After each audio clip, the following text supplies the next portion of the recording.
forensik kepolisian diduga ya ada kandungan sianida.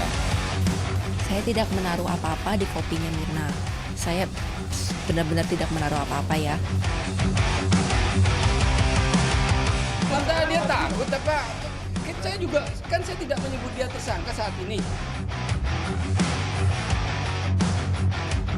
Hampir 3 pekan kasus tewasnya Mirna akibat racun sianida yang terdapat di dalam kopi yang diminumnya belum menunjukkan titik terang mengenai pelaku dan apa motif dibalik kematiannya. Polisi pun meminta keterangan ulang sejumlah saksi dan pihak-pihak yang diduga terkait dengan kematian wanita dengan nama lengkap Wayan Mirna Salihin ini. Pembunuhan dengan menggunakan racun pada minuman korban bukan kali ini saja. Beberapa kasus pernah terjadi di tanah air. Di dunia penggunaan zat kimia beracun sianida lebih mengerikan lagi. Sianida pernah digunakan dalam menghabisi nyawa tawanan Perang Dunia Kedua dan di benua Amerika, sianida bahkan digunakan untuk bunuh diri massal. Selama 30 menit ke depan kami akan mengulasnya dalam program Metro Highlights bersama saya, Zakia Arfan.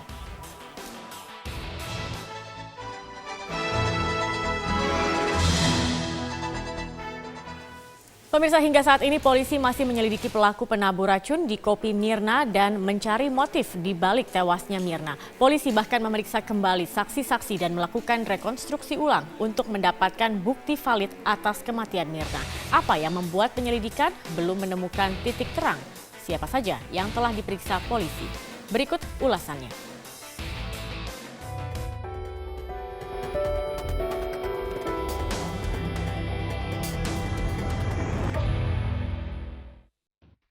Kematian Wayan Mirna Salihin atau Mirna pada 6 Januari lalu di Cafe Olivier di Grand Indonesia membuat polisi hingga kini masih terus mencari tersangka pelaku pembunuhnya.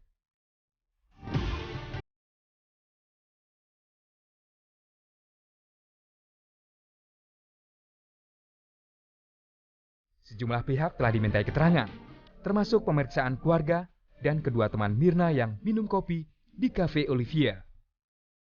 Kamis lalu, polisi giliran memeriksa suami Mirna, Arif Sumarko, dan orang tua Mirna sebagai saksi. Pihak polisi menganggap penting mendengar keterangan pihak keluarga untuk mengetahui kepribadian Mirna. Orang tua Mirna, suami Mirna, dan keluarganya periksa lagi. Hari ini, Pak? Hari ini, periksa lagi. Pak? Ini proses datang. Ya, nanti saya setelah dari Mabes mau bicara sama mereka. Sehari sebelumnya, untuk kelima kalinya, rekan minum kopi Mirna, Jessica Wongso, juga diperiksa sebagai saksi. Didampingi kuasa hukumnya, Yudi Wibowo Sukinto, Jessica sempat menjawab beberapa pertanyaan wartawan. Jessica, sedikit sabar aja ya, Pak polisinya masih bekerja keras. Berat. Pak, mukanya Pak. Mbak Jessica. Jess, merasa kehilangan nggak, Jess? Merasa kehilangan Mirna nggak? Jess, merasa kehilangan nggak? Pihak kepolisian masih terus mencari bukti mati atau bukti valid atas kasus kematian Mirna. Ditemukannya kandungan sianida di kopi yang diminum Mirna sebesar 15 gram per liter dari hasil laboratorium forensik Polri dianggap sebagai upaya terencana menghabisi Mirna.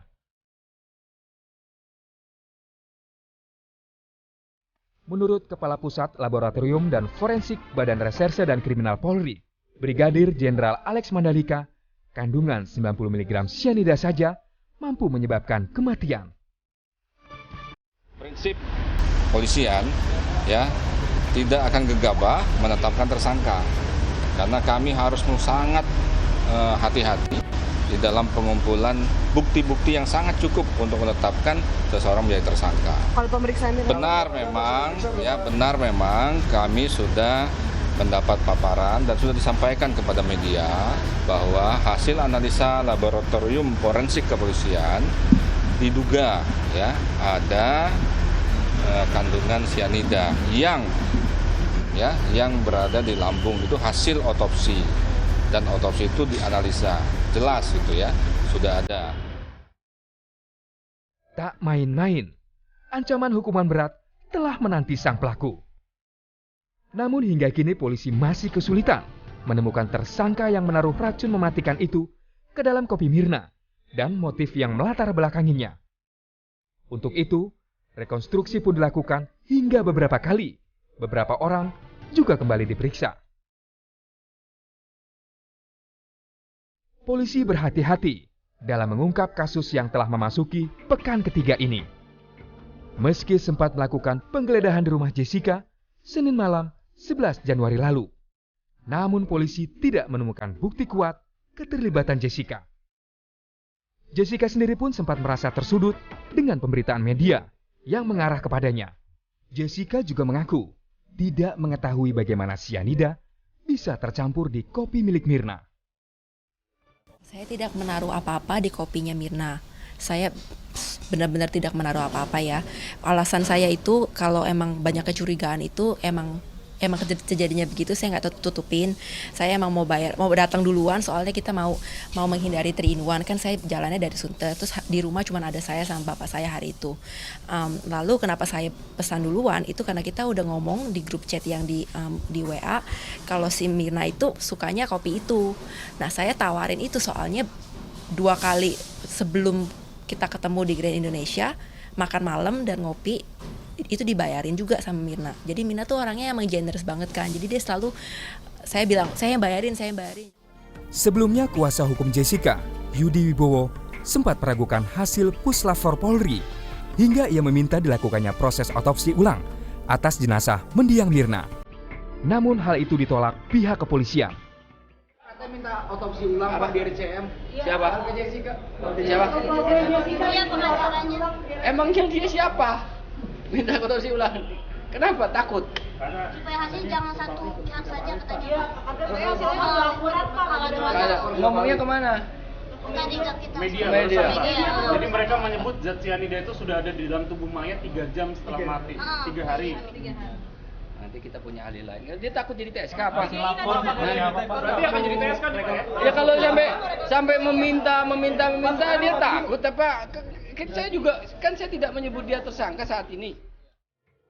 Kini, meski kepolisian menyatakan tiap hari ada progres dari kasus tewasnya Mirna, namun pertanyaan siapa pelaku dan apa motif pelaku menghabisi Mirna dengan racun mematikan itu masih belum terjawab. 8 tahun sebelum kematian Mirna, racun juga digunakan seorang dukun untuk melenyapkan 4 anggota keluarga di Bali. Apa motifnya? Metro Highlights akan kembali dengan ulasannya sesaat lagi.